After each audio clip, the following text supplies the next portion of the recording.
BJP alliance ஸ்ட்ராங்கா இருக்கா, ADMK alliance ஸ்ட்ராங்கா இருக்கா? எது ஸ்ட்ராங்கா இருக்காங்க?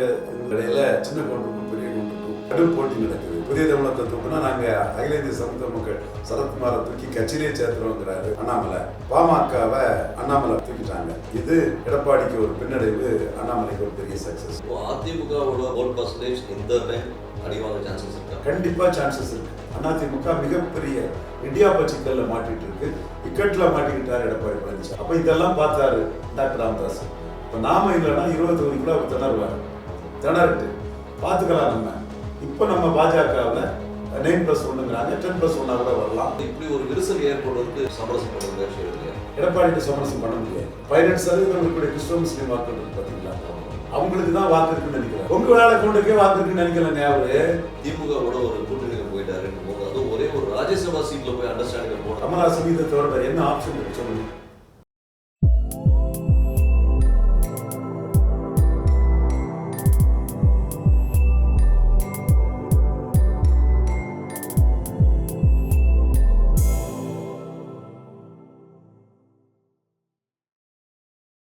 உலகெங்கும் இருக்கும் போஸ் தமிழ் மீடியா நேயர்களுக்கு வணக்கம்.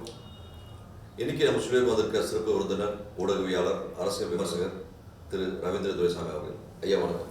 வணக்கம் தம்பி. தேர்தல் காலம் என்றாலே அரசியல் விமர்சகர்களுக்கும் பத்திரிகையாளர்களுக்கும் ஒரே ஒரு பிஸி ஸ்கெடியூலாக தான் இருக்கும். இந்த பிஸி ஸ்கெடியூலில் நம்ம சேனல் வந்ததுக்கு ரொம்ப நன்றி. ஸோ முதல் கேள்வியாக, பிஜேபி அலையன்ஸ் இப்போதைக்கு ஸ்ட்ராங்காக இருக்கா, ஏடிஎம்கே அலையன்ஸ் ஸ்ட்ராங்காக இருக்கா சார்? எது ஸ்ட்ராங்காக இருக்காங்க? இந்த கடையில் சின்ன கொண்டிருக்கும் பெரிய கொண்டிருக்கும் கடும் போட்டி நடக்குது. நீங்கள் புதிய தமிழகத்தை தூக்குனா நாங்கள் அகில இந்திய சமூக மக்கள் சரத்குமாரை தூக்கி கட்சியிலே சேர்த்துருவோங்கிறாரு அண்ணாமலை. ஸோ அந்த போட்டியில் பெரிய மீனான பாமகவை அண்ணாமலை பாஜக தூக்கிட்டாங்க. இது எடப்பாடிக்கு ஒரு பின்னடைவு, அண்ணாமலைக்கு ஒரு பெரிய சக்ஸஸ். தேமுதிகவை அடுத்து எடப்பாடி பழனிசாமி தன் கூட்டணியில் சேர்ப்பாருன்னு தோணுது. கொடாக்கண்ட கதை தான். அண்ணாமலையும் தேமுதிகிட்ட பேசிட்டு இருக்கோங்கிறாப்புல. வாசன் ரெட்டையர்கள் கண்டஸ்ட் போடுறதோட 3வது முறையும் மோடி பிரதமராக வருவாருங்கிற அந்த அணிக்குள்ளே வர்றது பெட்டர்னு வாசன் முடிவு எடுத்துட்டாரு. ஏசி சண்முகம் முடிவு எடுத்துட்டாரு. இதுவரை எடப்பாடி பழனிசாமியை நம்ம சொன்னோம், 1% வாக்கு பலம் நிரூபித்த ஒரு கட்சி கூட எடப்பாடி பழனிசாமி கிட்ட வர்றது சந்தேகமானோம். அந்த லெவலில் தான் இன்னைக்கு எடப்பாடி பழனிசாமி இருக்கிறாரு. நம்ம வார்த்தை ஒரு பெங்களூரோட நம்ம ஒரு ரசிகர், ஒரு மல்டிலிங்குவல் நாவலிஸ்ட் சொல்லுவார், சார் நீங்கள் யாரையும் சொல்லிடாதீங்க சார், உங்கள் வார்த்தை பலிதமாகுது சார் அப்படி இப்படின்னு சொல்லுவாங்க.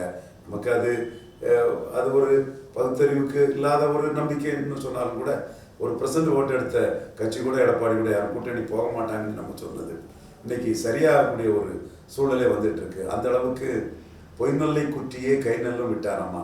கொஞ்சம் மாயனவாதம் பாட்டா கலைஞர் பாட்டான்னு தெரியல, பூம்புகார் கலைஞர் வசனம் எழுதின அந்த அவங்க படத்தில் தான் ஒரு பாட்டு வரும், பொய் நெல்லை குத்தியே கை நெல்லும் விட்டானம்மா.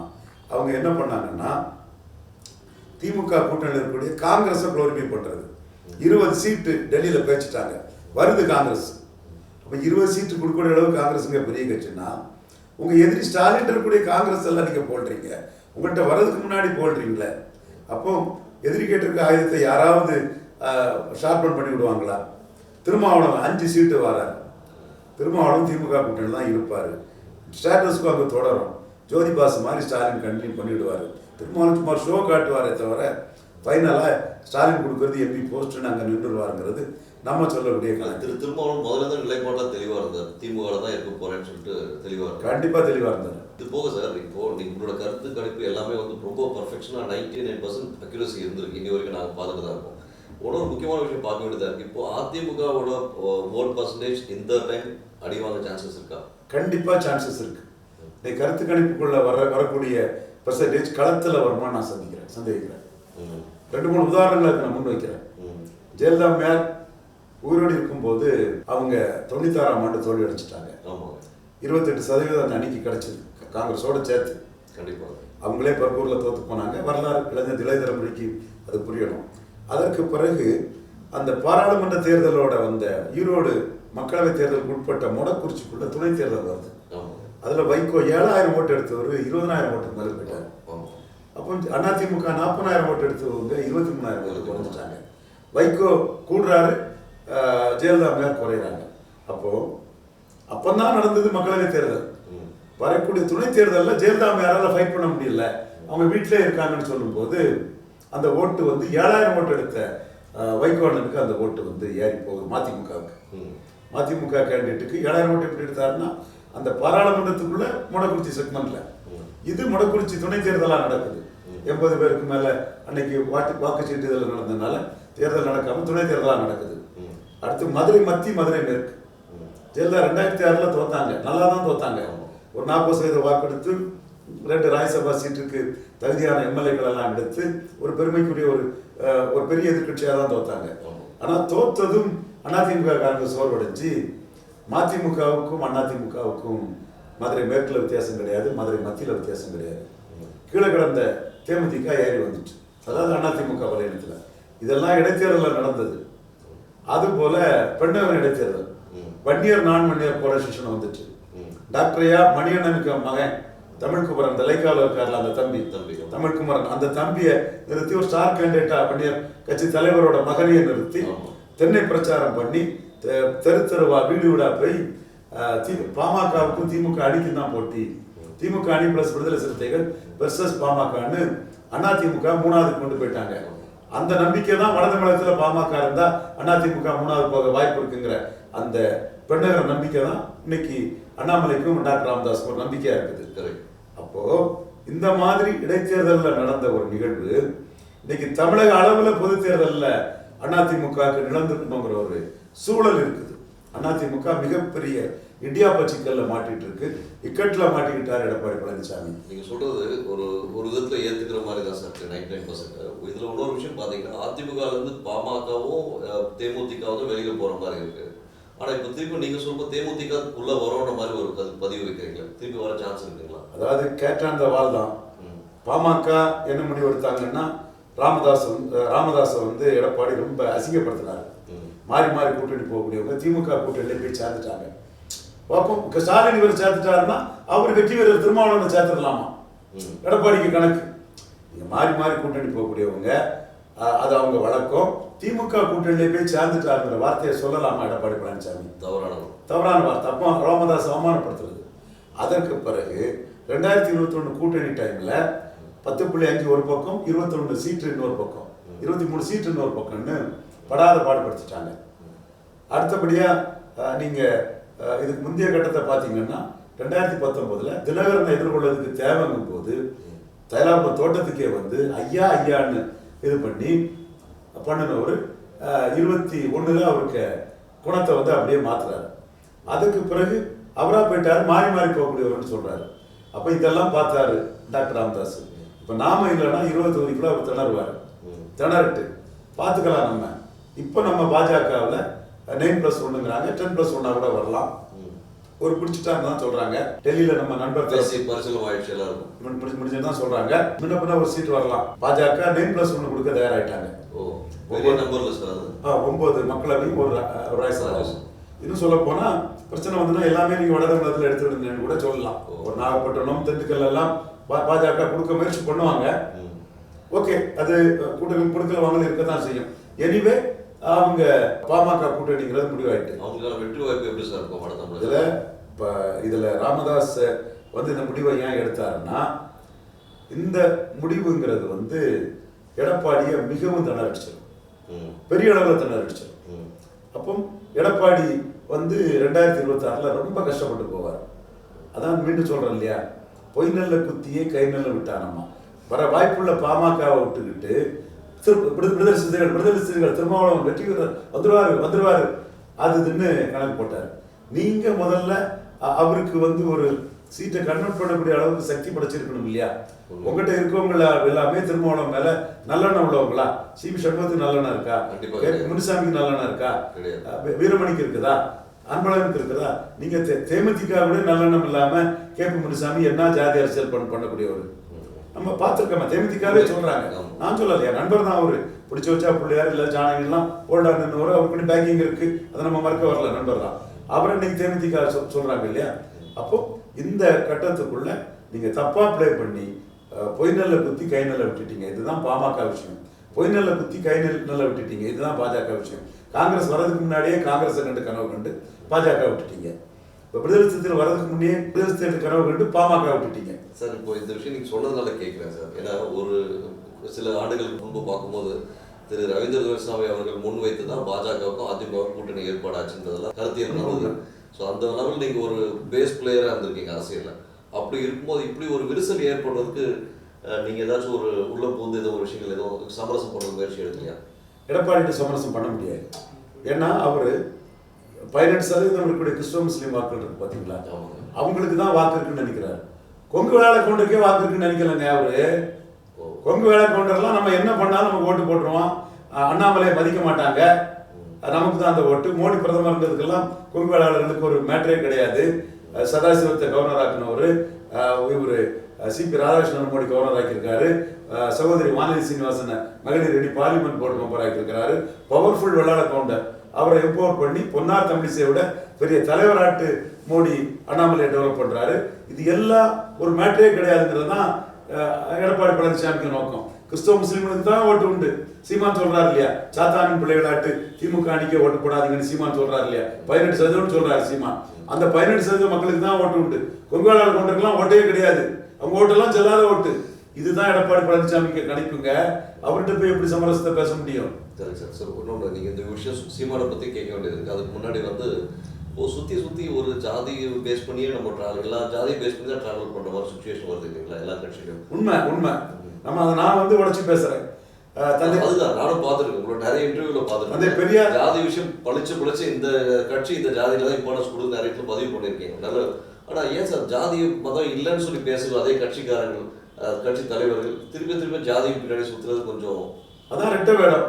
இதுல ஊடகத்துல பேச முடியுங்களா ஜாதி இல்ல மதம் இல்லைன்னு பேசுவாங்க. ஆமாங்க. அது உண்மை நினைக்கிறீங்களா? வெட்ட வெளிச்சமா தெரியுது சார். உண்மையே இல்லை. நம்ம அதை வந்து ஆனஸ்டா சொல்றோம். ஆனா எந்த ஜாதிக்கு மேல துவேஷமும் வணங்கமும் கூடாது.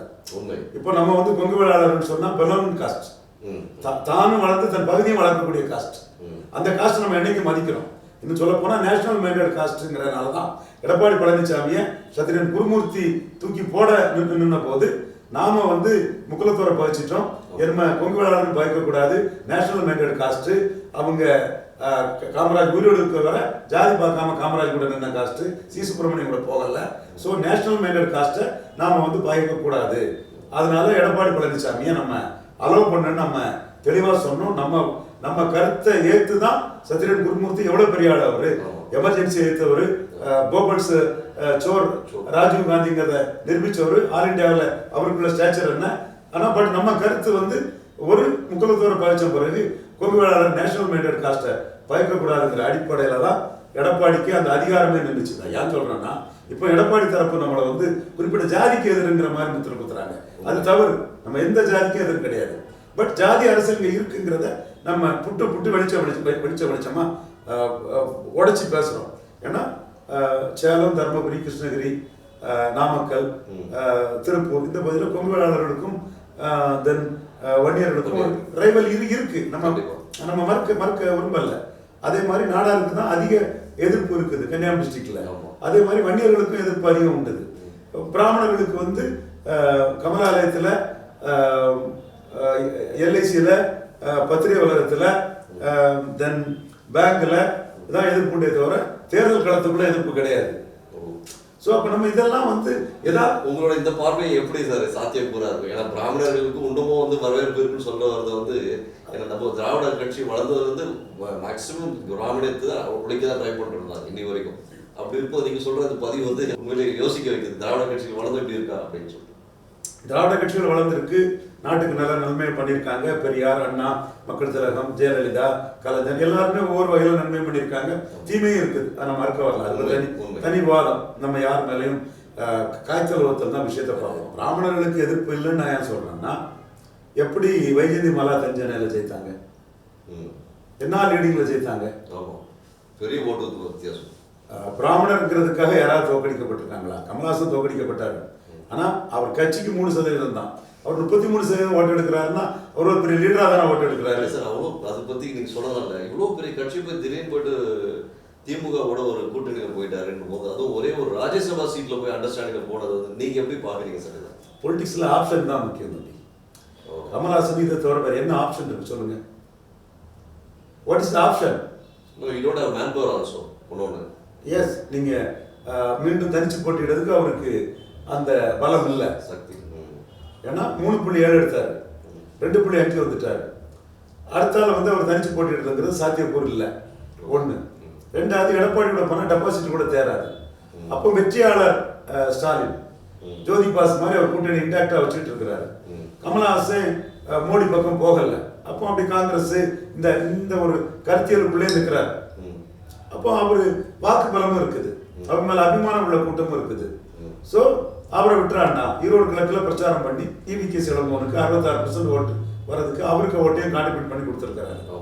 அப்போ அவர் பிரச்சார வலிமை இருக்கு. அதுக்கு ரிவார்டா ராஜ்யசபா கொடுத்துக்குவோம். 2026 சட்டமன்றத்துக்கு அவருக்கு வாய்ப்பு கொடுத்துக்குவோம். அவர்கிட்ட இருக்கக்கூடிய காங்கிரஸ், விடுதலை சிறுத்தைகள், மதிமுக, சிபிஎம், சிபிஐ மற்றும் மனிதநேய மக்கள் கட்சி, முஸ்லீம் லீக், ஈஸ்வரண்ணன் பார்ட்டி, தென் தம்பி வேல்முருகன் கட்சி, இவங்களோட ஒரு இன்னொரு மதசார்பற்ற கட்சியாட்டு அவர் கமல்ஹாசனை ட்ரீட் பண்றாரு. நம்ம பார்வை என்னன்னா, இந்த கட்சிகளின் கம்யூனிஸ்டுகளின் பலத்தோட கமல்ஹாசனுக்கு பலம் அதிகம். உண்மை. அப்போ இந்த இந்த பார்வை ஏன் சொல்ல போனா, விடுதலை சிறுத்தைகள் 0.7% தான் கூட்டணிக்கு திமுக கிராண்ட் அலையன்ஸ் வரதுக்கு முன்னாடி மக்கள் நல கூட்டணியில் எடுத்தாங்க. மதிமுக 0.9 தான் எடுத்தாங்க. 2 கம்யூனிஸ்டும் 6% தான் எடுத்தாங்க. கமல்ஹாசன் 2.5% எடுத்திருக்கிறாரே, அவரை இந்த கட்சிகளோட குறைவா எப்படி ட்ரீட் பண்ணலாங்கிற ஒரு கேள்வி பலருக்கும் ஊடகத்துல இருக்குது. ஆனா ஸ்டாலின் என்ன பாக்குறாருன்னா, இவங்கெல்லாம் என் குடும்பத்துல உள்ள ஆயிடுச்சு, நாங்க ஒன்னாவே இருக்கோம், வெற்றி பெறுவதோ நாங்க நாளைக்கு ஒன்னாதான் இருப்போம் பாக்குறாரு. பாக்குறாரு. ஒரு ஆர்கே நகருக்கு பிறகு ஒரு பெரிய கெமிஸ்ட்ரியை கொடுத்தவங்க. 35% வரக்கூடியது 53% கொண்டு போனவங்க. அதே வேளை கமலஹாசனும் முக்கியமானவர். அதனாலதான் மாசு பெரிய பவர்ஃபுல் மினிஸ்டர். ஸ்டாலினுக்கு பெஸ்ட் ஃப்ரெண்டு. அவரையும் இது அதிமுகவில் இருந்து வந்த ஒரு ஆர்கனைசர் சேகர் பாபுவையும் 2 வரையும் கமல்ஹாசன் பிறந்த நாளுக்கு அனுப்பி வைக்கிறார். ஸ்டாலின் சொல்லி தான் அனுப்பி வைக்கிறார். அந்த இம்பார்ட்டன்ஸை கொடுக்குறாரு. பட் சீட் ஷேரிங்னு வரும்போது எல்லாத்தையும் பார்க்குறாரு. கமல்ஹாசன் வேல்யூவேஷன் தான், யூஸ்ஃபுல் அலை தான். ஆனால் கமல்ஹாசனுக்கு திமுக அகாமடேட் பண்ணலன்னா வேற என்ன ஆப்ஷன் இருக்கு? ஒன்றுமே கிடையாது சார். இவ்வளோ தூரம் வந்ததுனால இப்போ திமுகவுக்கு இந்த எலெக்ஷனில் எவ்வளோ பர்சன்டேஜ் வர சான்ஸ் இருக்கு சார்? திமுகவுக்கு இந்த பெர்சன்டேஜ் வந்து 53 எடுத்திருக்கிறாங்க. கமல்ஹாசன் உள்ள வந்திருக்கிறாரு. ஆளுங்கட்சி அதிகார பலம் இருக்குது. அதனால ஸ்டாலின் பெரிய ஆர்கனைசர். அதை வச்சு உதயநிதி ஸ்டாலின் சொல்ற மாதிரி 53% குறைஞ்சிடக்கூடாது. குறைஞ்சா நமக்கு செல்வா குறைஞ்சின்னு நம்ம எதிரிகள் நம்ம மேல பொறாமையிலும் காழ்ப்புணர்ச்சியிலும் இருப்பவர்கள் யாரை சொல்றேன்னு உங்களுக்கு புரியும். உதயநிதி ஸ்டாலின் மீது பொறாமையிலும் காழ்ப்புணர்ச்சியிலும் வன்மத்திலும் இருப்பவர்கள்லாம் குறை சொல்ல ஆரம்பிச்சிருவாங்க. யாரை சொல்றதுங்கிறது தெரிஞ்சவங்களுக்கு தெரியும். அப்ப நம்ம 50% 53% விட்டு குறைஞ்சிடக்கூடாதுன்னு உதயநிதி ஸ்டாலின், திமுக கொங்கு மண்டல பொறுப்பாளர் Senthil Balaji, number 1 organiser in Tamil Nadu, Tamilagam காணாத ஒரு organiser, number 2 Velumani, number 3 Edappadi பழனிசாமிங்கிறதான் நம்ம கணக்கு. அனிதா ராதாகிருஷ்ணன் போன்றவங்கலாம் அந்த ஏரியாவுக்குள்ள ஒரு ஆர்கனைசரா இருப்பாங்க. நெஹ்ரு திருச்சிக்குள்ள, செல்வ கணபதி, இந்த தமிழகத்துக்குள்ள பெரிய அளவில் இந்த 3 பேர் தான். அப்படி நம்பர் 1 இருந்த செந்தில் பாலாஜி வந்து 2014 ஜெயலலிதாவுக்கு அந்த தனிச்சு இருக்கிறதுக்குள்ள வியூகங்களை பண்ணி கொடுத்தவர். ஆர்கே நகர்ல இவரு டோக்கன் சிஸ்டம் எல்லாம் பண்ணவர். கொங்கு மண்டலத்தில் உள்ளாட்சி தேர்தலில் திமுகவை தூக்கி நிறுத்த பாடுபட்டவர். அவர் இந்த களத்துக்குள்ள இல்லை. அந்த இடத்துக்குள்ள இப்போ கமலஹாசனுக்கும் முக்கியத்துவம் கொடுப்பாங்க, இவர் உதயநிதி ஸ்டாலினுக்கு முக்கியத்துவம் கொடுப்பாங்க. 2 பேரும் ஆர்கனைசர் கிடையாது, பெரிய பிரச்சாரகர்கள் தான். இதுல வந்து அவங்க அதை காம்பன்சேட் பண்ண பார்ப்பாங்க. பேஸ் வேல்யூ பிரச்சாரம் அதில் காம்பன்சேட் பண்ண பார்ப்பாங்க. ஆளுங்கட்சி அதிகார பலம் இருக்கு, கூட்டணி இன்டாக்டா இருக்குது. ஆனா நான் இது முடிவுக்கு வரல. லா ஆஃப் டிமினிஷிங் ரிட்டர்ன்ஸ், அந்த தேதிப்படி பாமக இந்த தொகுதியில வெற்றி பெறாதுங்கிற இடத்துக்குள்ள இப்போ தர்மபுரியில பாமக வெற்றி பெறுங்கிற சூழல் வரும். அப்போ பழைய ஓட்டுகள்லாம் வந்து திமுக காங்கிரஸ் கூட்டணிக்கு அப்படி கன்சாலிடேட் ஆகும், ஸ்பிளிட் ஆகும். இன்னொரு தொகுதியில நாகப்பட்டினம் வைங்களாம், பாமக இருக்குதுன்னு வைங்களாம், பாமக வெற்றி பெறாதுங்க. அல்ல ஸ்ரீபெரும்புதூர், இங்க பாமக வெற்றி பெறாது. அந்த இடங்கள்ல திமுக அணிக்கு விழுந்த பறையர் வாக்குகள் மிகப்பெரிய அளவுல திமுக அணிக்கு வெற்றியை குவிச்ச பறையர் சமூக வாக்குகள் ஒரு கணிசமான பகுதி நாம் தமிழர் சீமானுக்கு போகும் நான் கணக்கு போடுறேன். இது வாய்ப்பு இருக்குன்னு நான் அதை சொல்றேன். நான் கண்டுபிடிச்ச விஷயங்களை சொல்றவங்க கிடையாது. ஆனா தருமபுரியில போகாது. இப்ப பாமகவுக்கு எதிராக விடக்கூடிய பறையர் வாக்குகள் இருக்கு இல்லையா, இந்த முறை அரசியல் அரங்கத்துக்குள்ள பறையர் தான் இங்க வட தமிழகத்தில் டிசைடிங் ஃபேக்டர். காமராஜ் காலத்துல இருந்து காமராஜுக்கு பேக்கிங் கம்யூனிட்டியா இருந்து மக்கள் தலைவர் எம்ஜிஆருக்கு 77 80 84 இருந்து இப்போ திருமாவளம் மூலமா 2019 21 24 இருக்க போறாங்க. அப்போ இந்த இடத்துக்குள்ள அவங்க வந்து சீமான் வளர்ந்தா பறையருக்கு அதிகாரம் கூடுதலா வளரும். அப்ப சீமான வளர்த்து விட்டு நம்மளும் வளருங்கிற லெவல்ல பாமகவை தோக்கடிக்கணுங்கிற அந்த கம்பல்ஷன் இல்லாத இடங்கள்ல திமுக ஓட்டு சீமானுக்கு வரதுக்கு வாய்ப்பு இருக்கு. ஒண்ணு. ரெண்டாவது, சாத்தானின் பிள்ளைகள் 18% கிறிஸ்டின் முஸ்லீம் சொல்றாரு இல்லையா சீமான், அந்த இடத்துக்குள்ளும் சீமான் என்ன பாக்குறாருன்னா முஸ்லீம் சிறை கைதிகள் விடுதலைக்கு சீமான் தான் போராடினவர். ஒண்ணு நமக்கு எல்லாருக்கும் தெரியும். அடுத்தால உங்க பிள்ளைய வளர்க்காம சாத்தானின் பிள்ளைகளுக்கு வாக்களிக்க கேட்கறதுலயும் ஒரு அர்த்தம் இருக்குது.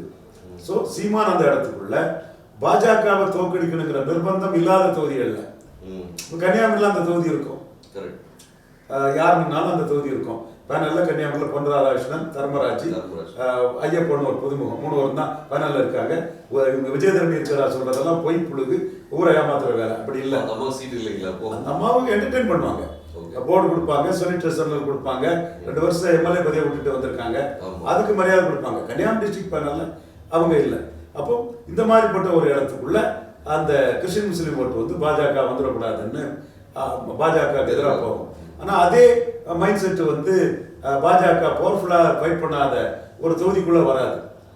அப்போ அந்த தொகுதிக்குள்ள அந்த வாக்குகள் எப்படி போகும்னா சீமான வளர்த்து விடுவோம். சீமான் முஸ்லீம் சிறை கைதிகள் விடுதலைக்காக அவர் தானே பேசினாரு.